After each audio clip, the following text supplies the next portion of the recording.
bread and butter before, no? And kalungkot, pero sabi nga ng ating kaibigan, may kaibigan nagsabi sa akin na mas maganda imbis na condolence, sabihin natin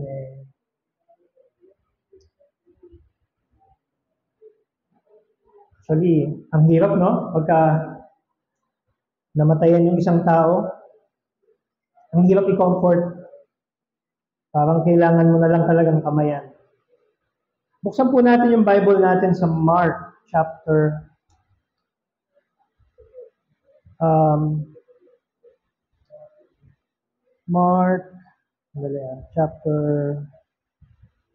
chapter 10, Mark chapter 10. Tapos tayo po tayong lahat. Babasahin po natin yung verse 45. One verse lang. Mark 10, Mark 10:45. Amen? Sabay-sabay po tayo. Ready? Read. For even the Son of Man came not to be ministered unto, but to minister and to give His life a ransom for them. Tayo po'y manalangin. Aming dakilang Diyos, kami po'y lumalapit at kami ay humihingi ng iyong mercies to forgive us, your children who have sinned against you.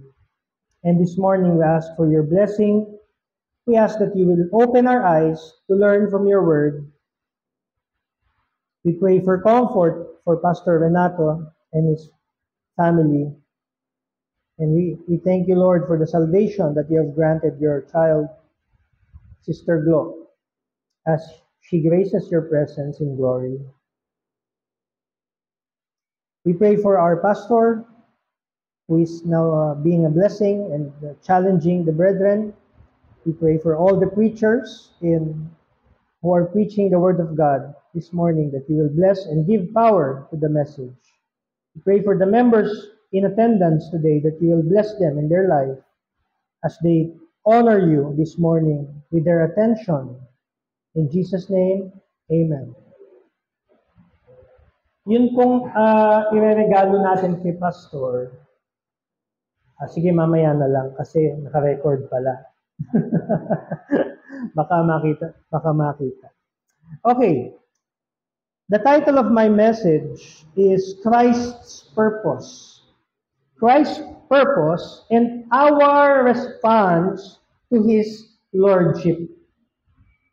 Ano po ba ang purpose ni Jesus Christ?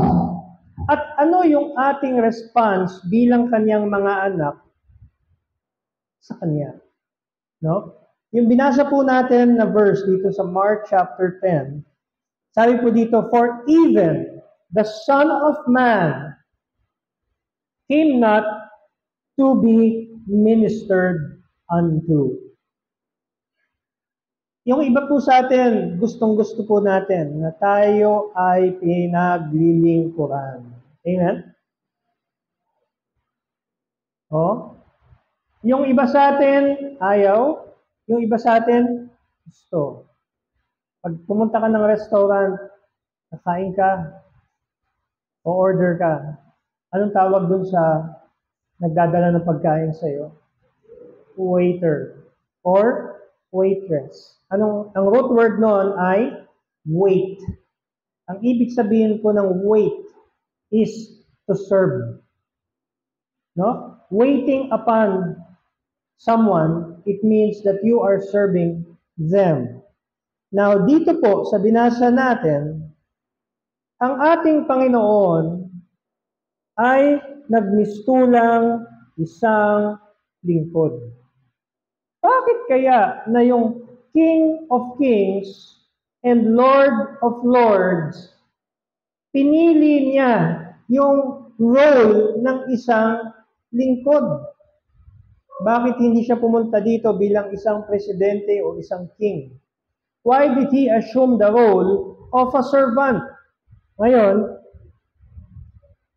let me first, maganda kasi yung tinatawag na reverse I-reverse muna natin. Ano ba yung tingin or mga misconception ng iba patungkol sa purpose ni Kristo? Yung iba, ang sabi nila, Jesus is or should be a political Messiah. Ito po pinapaniwalaan ng madaming mga Jew hanggang ngayon, no? Na si Kristo, isa lamang siyang political Messiah. At yung mga Jew noon, at sabi nila, dapat si Kristo nagtatag ng isang kaharian. Dapat pinakawalan niya ang mga Hudyo sa Roman Empire at nagtatag siya ng the Kingdom of Jesus Christ. Sinong naalala niyo pag the Kingdom of Jesus Christ? Si Kibuloy, no? Many Jews, including some of Jesus' own disciples, believe the Messiah should be or would be a political and military leader who would overthrow Rome and restore, Israel's sovereignty, na magkakaroon ng independent Israel ruled by no other than Jesus Christ. They expected a king who would establish an earthly kingdom, but they did not realize Jesus' kingdom was spiritual. Tingnan po natin yung sinasabi ng Bible sa John 6, verse 15. John chapter 6. Verse 15, when Jesus therefore perceived that they would come and take him by force to make him a king, he departed again into a mountain himself alone. Gusto po si Kristo gawing king. Nung mga Jews, no, nakita nila, sabi nila, eto na yung mag-aangat sa atin from Roman oppression. Kasi pag sinabi ng Rome, okay, mag-tax kayo kay Caesar, 30%, 40%, wala pong magagawa ang mga tao that time. Pag sinabi ni Herod, okay, itaas natin ang tax. Itataas nila. Wala silang magagawa, magbabayad sila, or ikukulong sila. Buti na lang po sa panahon natin ngayon, hindi basta-bastang nagtataas ng tax. Mataas lang talaga. Another misconception, mga kapatid, is that Jesus should have been an earthly king. Some people misunderstood Jesus' miracles and teachings as a means to immediate earthly benefits. Kapag politiko ka ngayon, sa panahon ngayon, ano ang ina-expect sa'yo? Maging ninong at ninang. Amen? Pag politiko ka, ano pa?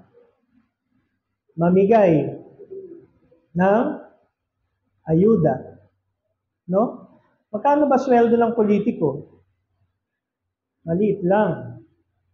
Diba? Maliit lang.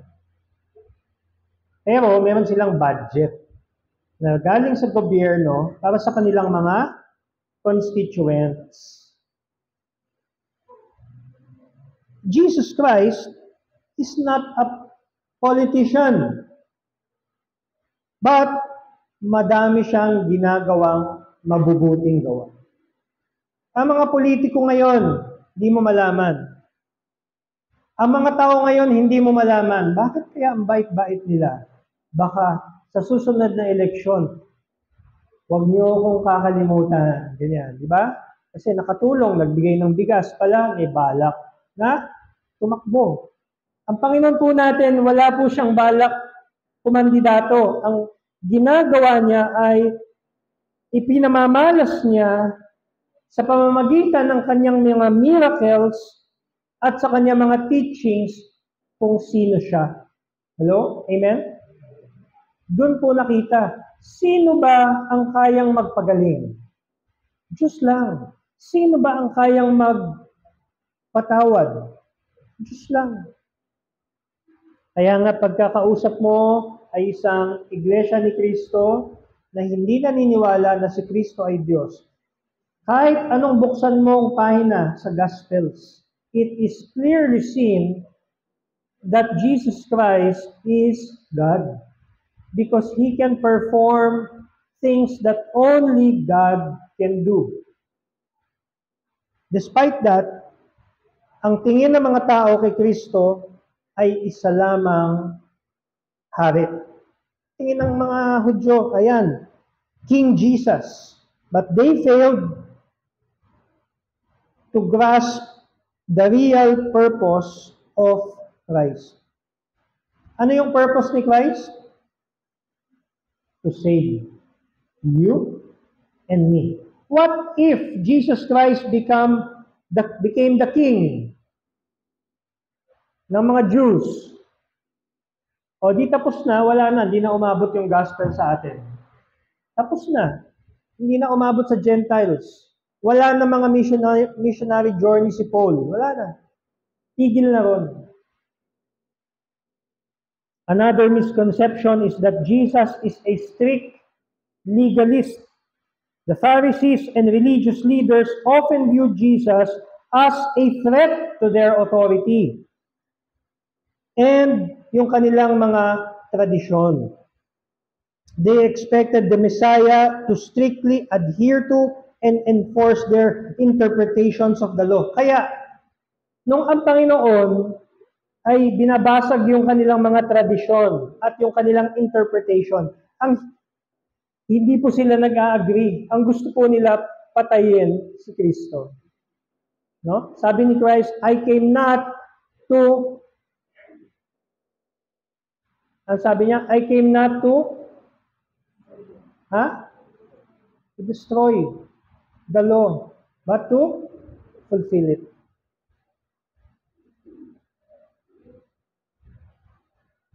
Pang-apat na misconception that Jesus Christ was just a prophet. He was just like Muhammad. But Muhammad came 600 years after Christ. Okay? They believed that Jesus was just a prophet like Elijah.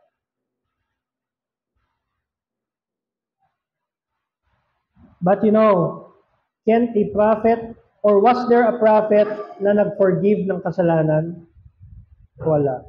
Only God can forgive our sins. Another set of people believed that Jesus was a revolutionary leader. No? Hindi kayo, mga 12 apostles. No? Underground tayo mag-usap-usap kung paano natin pababaksakin ang Roma. Hindi po yon ang purpose ni Christ.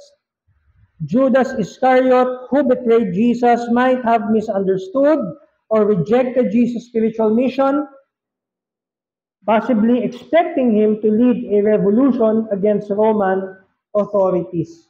But ang kanilang mga expectation sa ating Panginoon ay mali.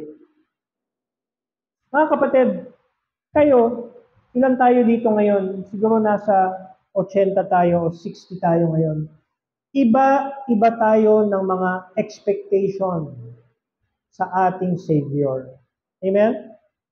Maybe yung ating expectation sa ating Panginoon is that He is our helper, our waiter, na pag may kailangan tayo, pupunta siya and He will provide.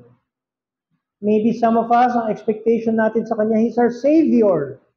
Na pag kailangan natin ng tagapagligtas, andyan siya.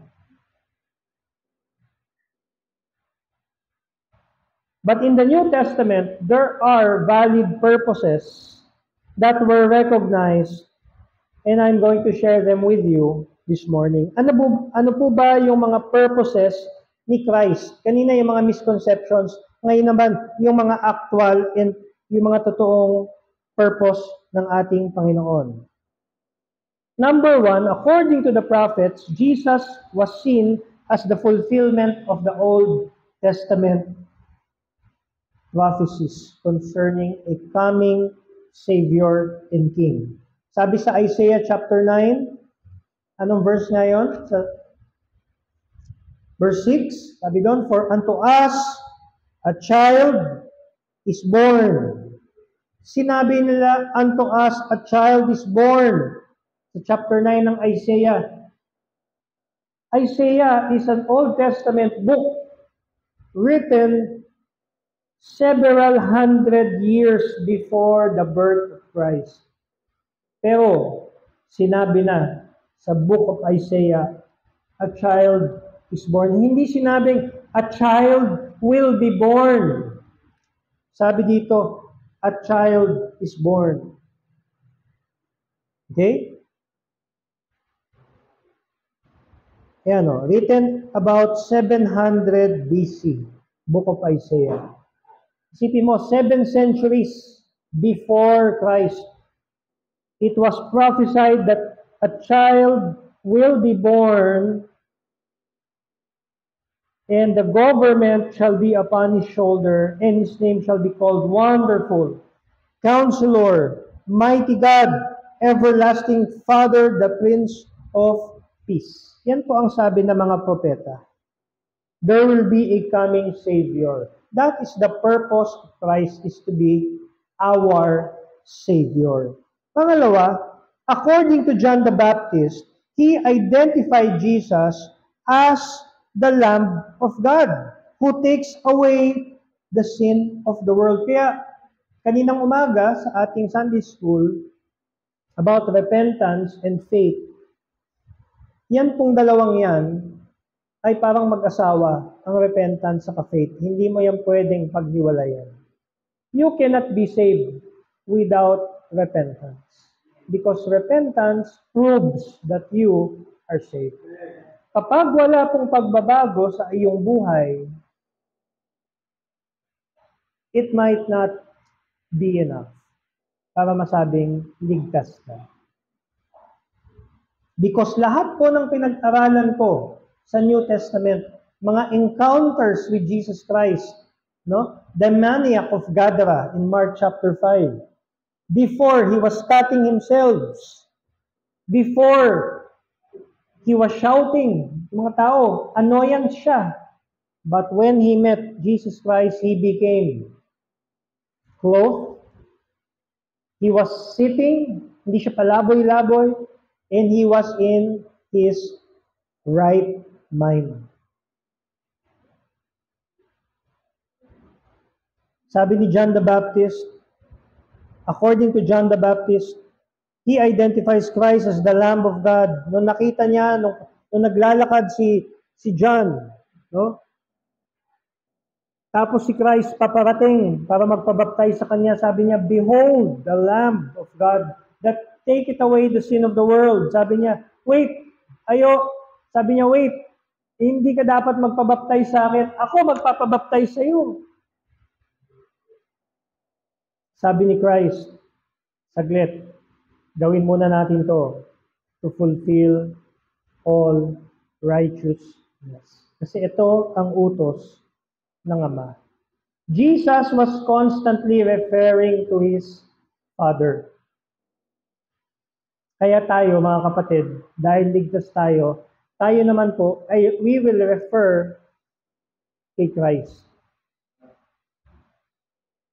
Kasi example po yun na sinet ni Jesus Christ. Jesus is the Lamb of God, and the purpose of the Lamb of God is to take away the sin of the world. Nung Old Testament, kapag ikaw ay may kasalanan, pupunta ka sa templo, may dala-dala kang offering. And that offering represents you. Ako ito, dala-dala ko tong hayop. No? Dala-dala ko tong hayop. Ilalagay ko dun sa entrance. I-inspect ng priest. Okay, walang blemish. Walang kapintasan. Okay, papatayin. Dadanak ang dugo. With the shedding of blood, it indicates that yung iyong kasalanan ay natakban ng dugo. Yan po ang mentality ng mga nagkakasala noon. Dadala nila yung hayop, i-inspect kung tama ba yung offering. Kapag in-offer, after 1 year, yung high priest, i-offer niya ngayon lahat ng kasalanan ng buong Israel to be taken away for that year. Yan. Every year yan. Every year yung high priest. Pero someday, sabi ng Bible, sabi sa Hebrews, that once and for all, the Lamb of God that taketh away the sins of the world. Kaya nung dumating si Christ, hindi na po kinailangan ng high priest mag-offer taon-taon. Hindi na. Bakit? Kasi kinarga na po ni Christ lahat ng kasalanan at tinatawad niya na lahat yun. And that is the purpose of Jesus Christ. Kaya nahati po yung veil. Kasi 3 section po yung yung temple eh. Yung first section, dadala nila yung mga hayop. Yung second section, yung inner court. Yung third section, wala pong nakakapasok doon. High priest lang. Pag pumasok ka doon, papatayin ka ng Diyos. Oo. Pag hinawakan mo yung pader, nung tinatawag nila na tabernacle, at hindi ka authorized humawak nun, mamamatay ka din.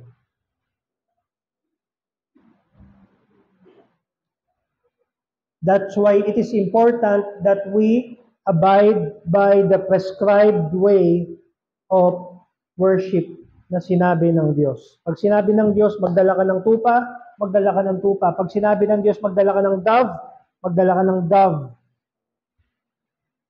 Ngayon pong New Testament, ano ang una mong i-offer? Sarili mo.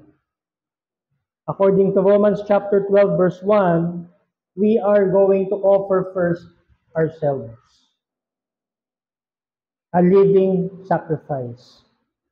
So, according to the prophets, Jesus was a fulfillment of the Old Testament. He was the Lamb of God, according to John the Baptist. Pangatlo, according to the apostles, they believed Jesus' purpose was to die for the sins of humanity. Not only that, but his purpose was also to rise again. Ang ganda nga nung kanta kanina eh. Ano yung kinanta natin? Up from the grave he arose. Na na na na na na na na arose. He arose. He arose. Ang ibig sabihin ng he arose, he defeated Satan. Kaya nga, si Satan po, defeated na po siya. Eh bakit nanunukso pa siya? Para meron siyang kasama. Amen? Yung mga unsaved, yan, no? Gusto niya dito ka lang, dito lang. Huwag kang pupunta dyan sa Pilgrim Bible Baptist Church. Huwag kang dyan every Sunday, every prayer meeting. Huwag kang pupunta dyan dahil pag pumunta ka dyan, matututo ka ng totoo, matututo ka ng Bible. At pag natuto ka ng Bible, kung mababawasan ng pupunta sa impyerno.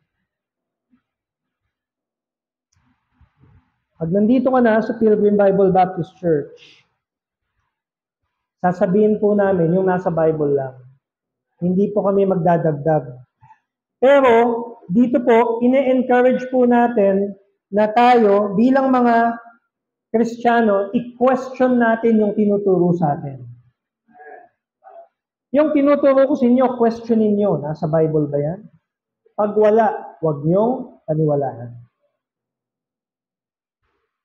Pag nasa Bible, basahin mo at sundin mo. Sabi ng mga apostle, no? Romans chapter 3. Buksan po natin sa New Testament. Romans chapter 3. Romans chapter 3. Verse. Alam to na verse. Romans 3:23. Sabi po dito, for all have sinned and come short of the glory of God, being justified freely by His grace through the redemption that is in Christ Jesus, whom God had set forth to be a propitiation through faith in His blood, to declare the righteousness for the remission of sins that are passed through the forbearance of God. That's a mouthful. Ang daming nabanggit, ano? But ang ibig sabihin lang po nun ay may provision na para sa ating kasalanan. Yung kasalanan natin, bayad na. Binayaran na. There is therefore no condemnation to them who are in Christ Jesus. Romans chapter 5, no? 8 pala. 8 verse 1, no? Wala nang condemnation. Wala na makakapagsabi, Satan cannot tell you, ikaw, makasalanan ka, kilala kita. Pag sinabi yan sa akin ni Satanas, kilala kita, makasalanan ko, sasabihin ko sa kanya, totoo ang sinasabi mo. Pero yung kasalanan ko na yan, binayaran na yan ni Jesus Christ. He covered it with His blood so that I can be declared righteous before God. Makasalanan ka, kilala ko yung bibig mo, simula bata ka. No? Kilala ko paano kayo mag-away ng mga kaaway mo. Sasabihin ko, yung kasalanan na yan, natakpan na po yan. Hindi po ako ang nagbayad ng aking kasalanan. Si Jesus Christ po. Isang araw kami ay kumain sa labas ng aking team. At sabi sa akin ng aking isang manager, Christian ka ba? Kasi yung isang bagong pasok, Christian din. Parehas kayong Christian, sabi sa opo. So, anong pinagkaiba nyo? Ay, sabi ko, para hindi na siya maguluhan, sabi ko, parehas lang halos kami. Tapos tinanong ko rin siya, sabi ko sa kanya, ikaw ba Christian ka din? Ay, hindi. Sabi niya, hindi kami Catholic. Christian kami. Di ba pare-parehas lang naman yung mga Christian? Sabi niya gano'n. No? So, nag-start na ako mag-differentiate. No? Yung Christian. Sabi ko, ako po Baptist. No? Baptist. Sabi ko po yung aming salvation ay hindi po dahil sa aming mga good works.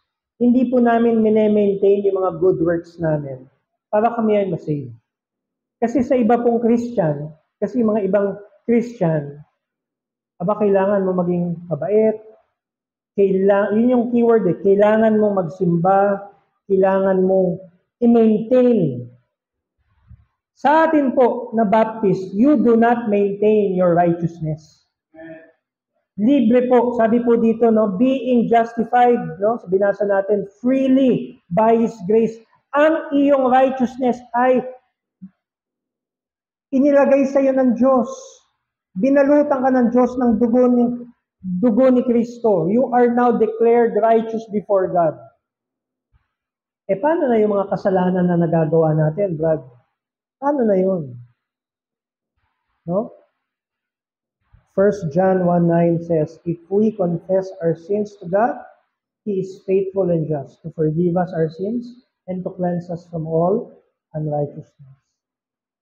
Until such time na mapagtagumpayan mo yun, ma-overcome mo na yung kasalanan na yun, God is going to forgive you. Pangatlong purpose, according to Jesus Himself. Una, according to the prophets, He was the fulfillment of the prophecies. According to John the Baptist, He is the Lamb of God. According to the apostles, He died for humanity and to rise again. According to Jesus, number 4, Jesus stated His purpose was to do the will of His Father. Do the will of His Father, to preach the good news of the kingdom of God. His purpose was to serve and to give His life a ransom for many. Wala pong makakagawa sa atin yan. You cannot give your life a ransom for many. Why? Nag-iisa ka lang eh. Sabi ng Romans, kung talagang kaibigan mo, pwede kang mamatay para sa kaibigan mo eh. Di ba? Kung talagang kaibigan mo eh, a friend will die for his friend. May mga ganyan, di ba? Binibigay ang kanilang buhay para sa kanilang kaibigan. But Jesus came. His purpose is not only to forgive the sins of humanity, but to do the will of His Father. Sumusunod siya. He is able and willing, hindi po napipilitan si Kristo. Amen? Jesus Christ did not go to the cross, Panginoon naman, bakit naman ako? Diba?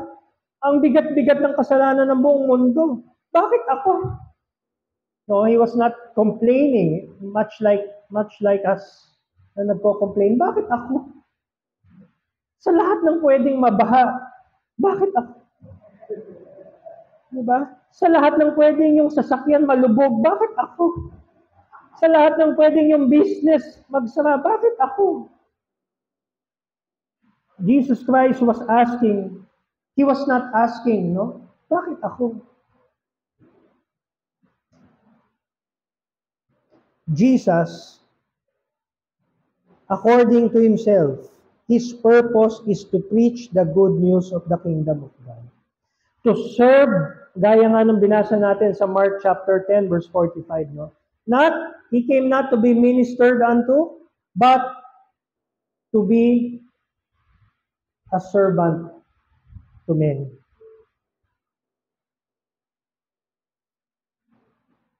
And to give His life a ransom for many. Number 5, according to Apostle Paul, he emphasized that Jesus came to reconcile humanity to God. Naputol po yung aking wire ng aking pressure washer. No? Naputol. Pressure washer, wire, ano yun tawag doon? Yung pansaksak, plug, plug, putol. Ay, magaling ako magdikit. Nagdikit ko. Ayaw mag-on. Ay, magkadikit na eh. Eh, nandun si Tinong. Tinong, sabi ko doon sa tatlo, sino marunong sa inyo maggawa ng pressure washer? Sabi ni Tinong, ni Franklin. Speaking of Franklin, ayan o, ayan sa likod. Tiningnan niya, no? Kasi ako, pinagdikit ko, ayaw pa din. Sabi niya, Kuya Rap, mali, pangit yung gawa mo. Pangit daw yung aking pag-ano ng mga wire. Pero kahit pangit yon, gagana yon. Tama, Brad? Kaso may problema, may deeper problem. Binuksan niya yung pressure washer. Mayroon palang mga ngat-ngat dun sa wire sa loob. No? So, inayos niya muna yon bago makonect. Parang tayo, mga kapatid. No? Oh? Yung kasalanan natin, nandito yan sa loob.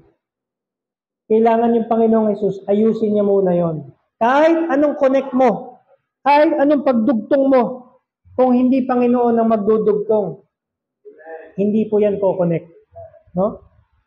Apostle Paul, sabi niya dito, Ephesians chapter 2, verse 14, in his letter to the Ephesians. In his letter to the Ephesians chapter 2, verse 14, sabi po dito, for He is our peace, yung peace, who had made both one, had broken down the middle wall of partition. Meron po kasing malaking gap between God and sinners.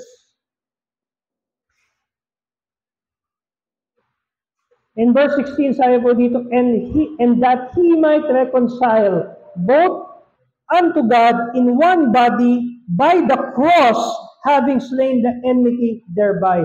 Because of the cross, ang makasalanan saka ang Diyos na pagdugtong. Kaya nung binuksan ni Tinong yung aking pressure washer at inayos niya yung wiring, ayun, magagamit na.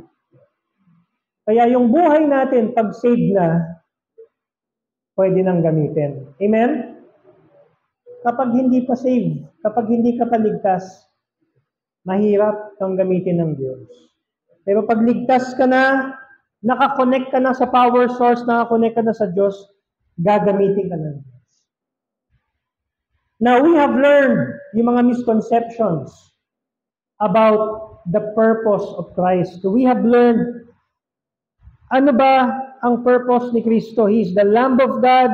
He is the Savior of humanity.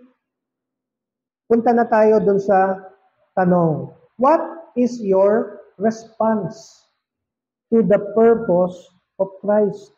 What is your response? Now that you know, ito ang purpose ni Kristo. Bakit siya pumunta? To save us, no? To forgive us.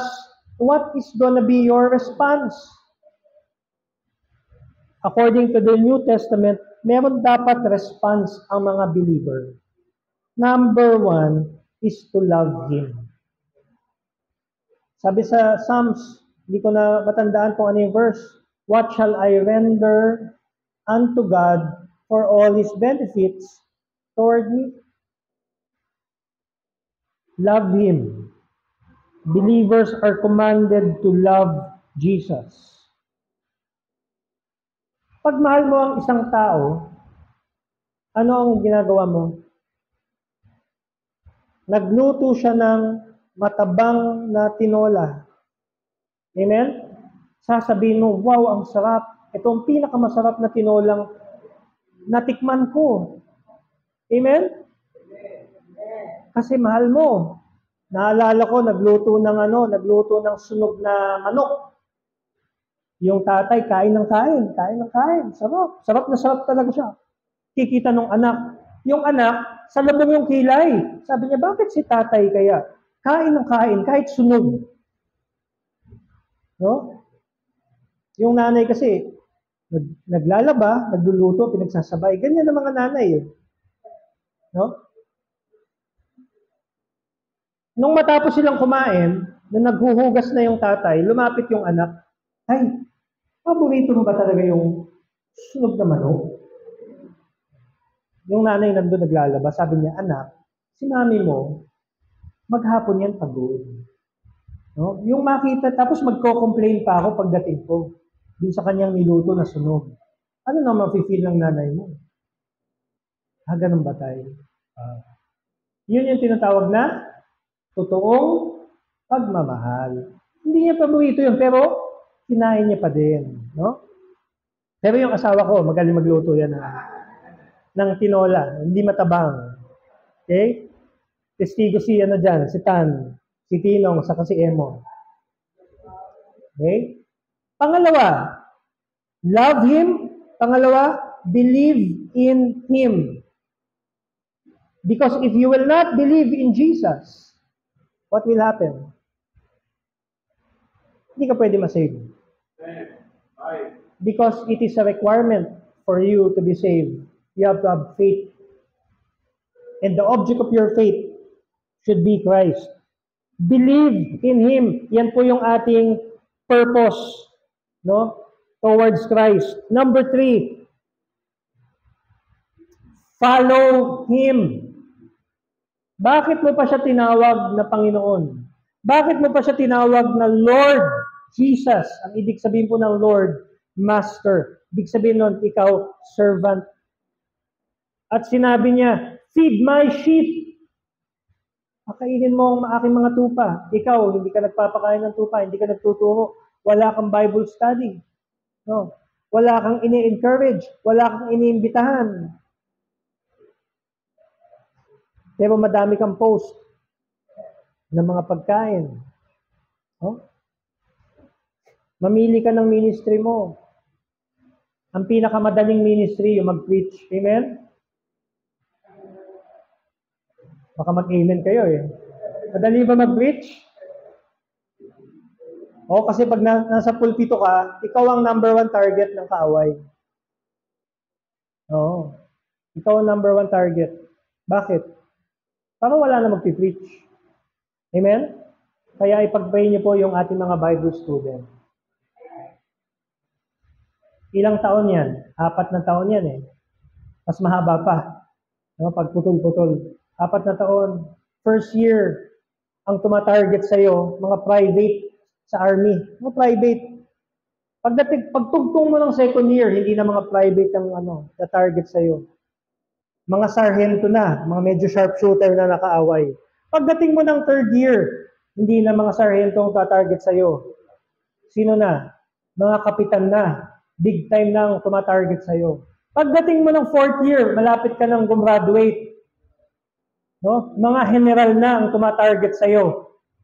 Kaya ilan ang gumagraduate sa Bible school, umaabot ng fourth year.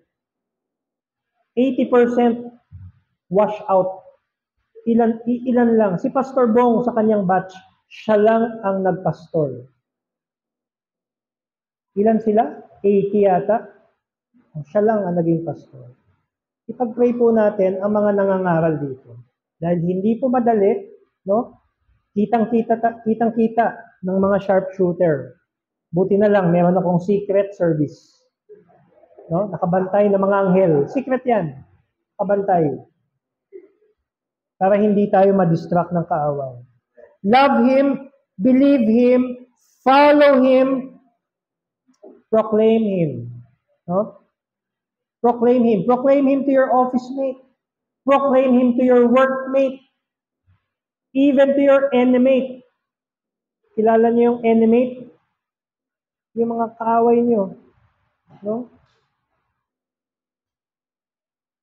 Believers are commanded to share the gospel, making disciples of all nations, Matthew 28:19 to 20. Acts 1:8, 2 Timothy 4:2. Number 5, obey Him. Obedience to Jesus' teachings is a sign of genuine faith. Kita niyo yung si Nicodemus. No? Sabi niya, how shall I enter? How can I be born again? No? Tingnan niyo yung rich man. No? Sabi ng Panginoon sa kanya, sell all.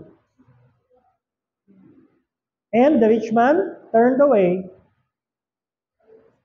He could not sell everything because he had so much. Hindi ko pwedeng talikuran to, sorry. No? He could not obey.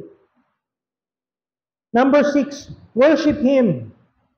Jesus is to be worshipped and honored as Lord and Savior. This includes praising Him and acknowledging His divinity. Kayo ba sa inyong mga bahay, meron ba kayong mga Christian music? Sinong pinapakinggan niyo? Baka naman Hillsong ang pinapakinggan niyo. Wag. Hellsong yan. Huwag kayo makikinig ng Hillsong. Hellsong yan. Okay? Pakinggan nyo yung mga hymnals. Pakinggan nyo yung cathedrals. Yan, ganda yan. Yan. Pinapakinggan ko this morning, cathedrals. Steve Green. Yan yung mga nakaka-encourage. Maganda yung mga doktrina. Find us faithful.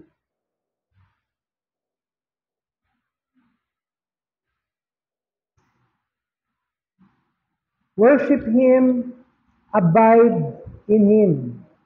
Believers are commanded to remain in a close, ongoing relationship. Paano ka magbubunga kung hindi ka nag-a-abide? Iba yung puno, pag natanggal yung sanga, kahit may bunga yan, pati yung bunga malalanta. Nabubulok.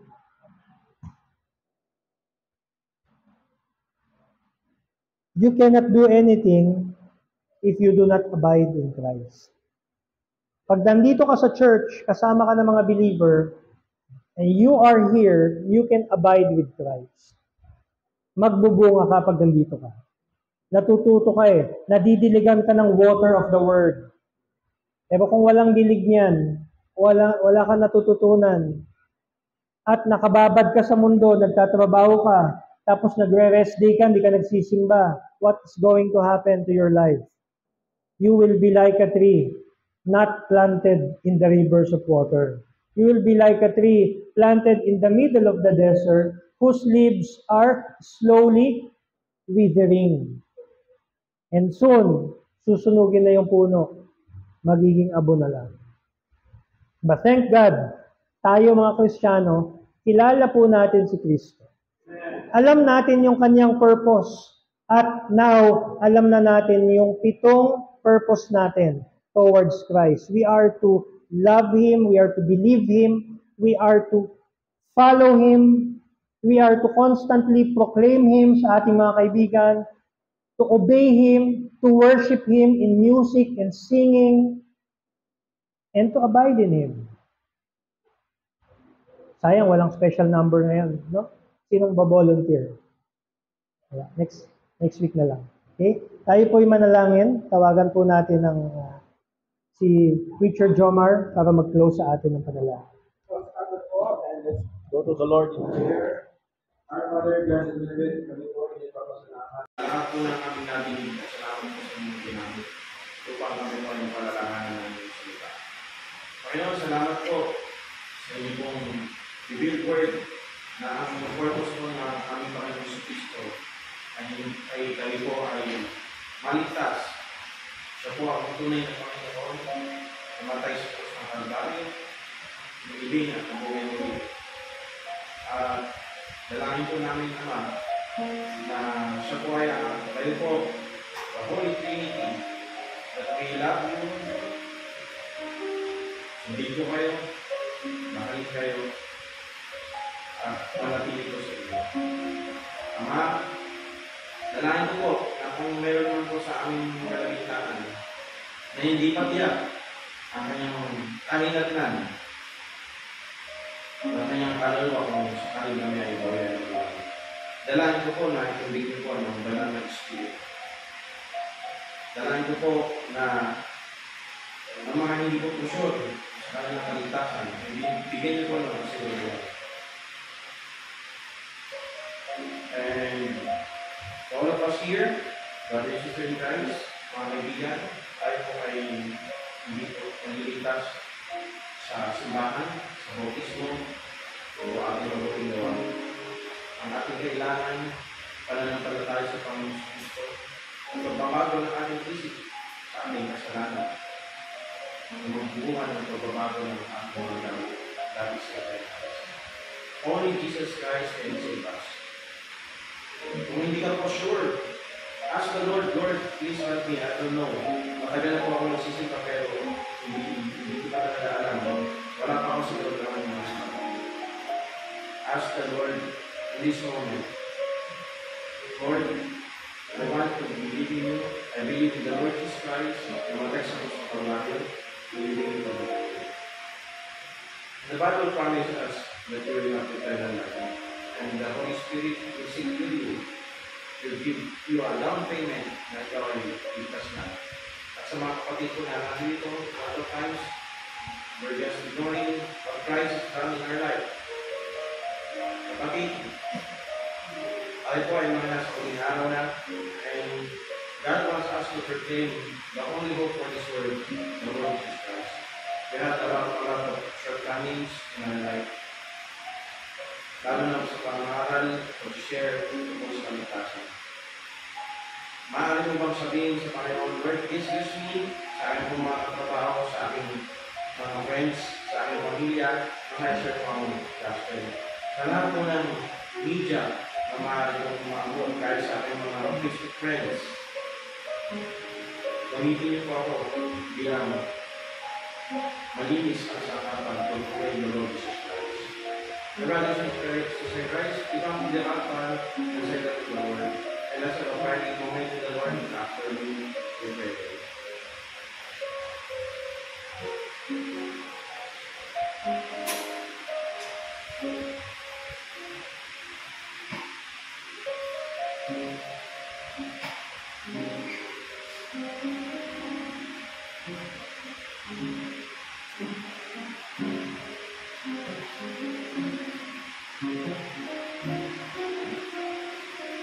Once again, Father, we thank you. Salamat po Panginoon.